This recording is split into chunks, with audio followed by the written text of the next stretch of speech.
And by the way, to the listeners, I'm going to say that my guess is we're using the example of pornography because it's so readily available to so many people.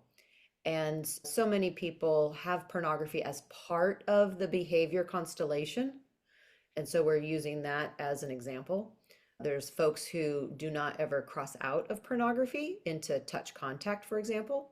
And there are folks who do, whether that's with a sex worker, an affair, or something. We're using pornography because it's most often in some sort of way part of the process.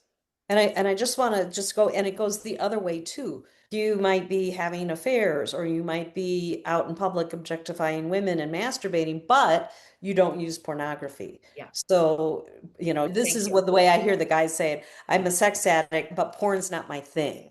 Thank you for pointing that out. There are certainly folks who do not use pornography. Absolutely. With the idea of can I go 100 days, I think is a good starting point.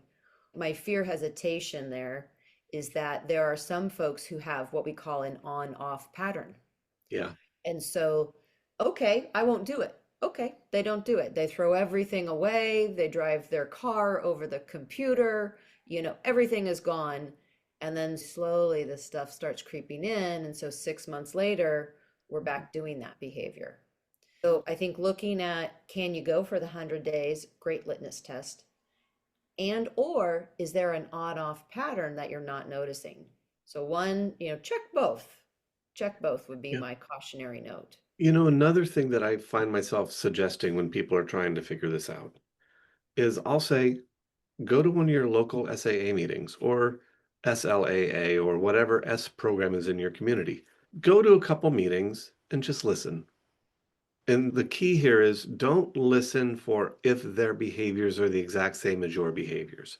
Right. Listen to when they're talking and sharing, how are they sharing and talking about their struggle with sexual behavior, the way that it's impacting them, the feelings that are coming up for them. And just notice when they're sharing their stories and their experiences, does that resonate with you? Does that sound like your own experience? And if it is, maybe there's something there.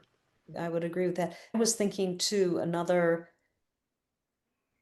thing to ask yourself is, am I anxious? And I think whenever we say, am I anxious? Am I depressed? Most people will say, no, I'm fine. I'm fine. I'm good. So I'm curious what the two of you see, but the majority of people I see for sex addiction have underlying anxiety or anxiety and depression. Is that just me, or is that pretty prevalent? Terrible answer. Both. I don't see that with a certain group. They're not thinking there's a problem. They're not anxious.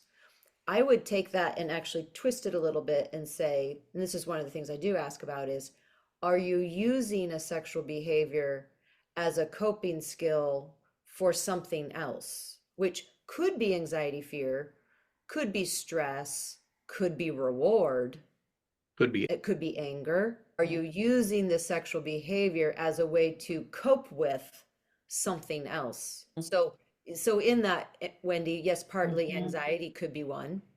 I masturbate or I go cruise the causeway over here because it helps me soothe. I calm down. I use it to chill out, or I use it to reward, or I'm angry, so I go. I think that's one of the things with how do I know if sexual behavior is a problem for me? Are you using it as a coping skill for these other experiences? Do you think at the very beginning, if the person asks themselves, when I'm upset, do I drink? Do I shop? Do I masturbate? Do I look at porn? Would that be a better overall question when I'm upset rather than say, oh, anxious? Because anxious, there has to be a fair amount of self-awareness to say, Right, oh, right. yes, I'm anxious.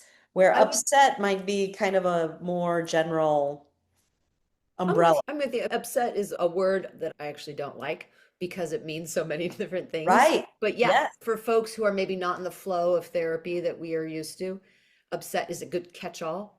But I don't want to leave out the reward basis because there are folks who will say, Mhm. I got this good review at work, so therefore I deserve Ah, to go do X or Y or Z. mhm. And so it's not necessarily from an upset place, it's an upset for rewarding oneself.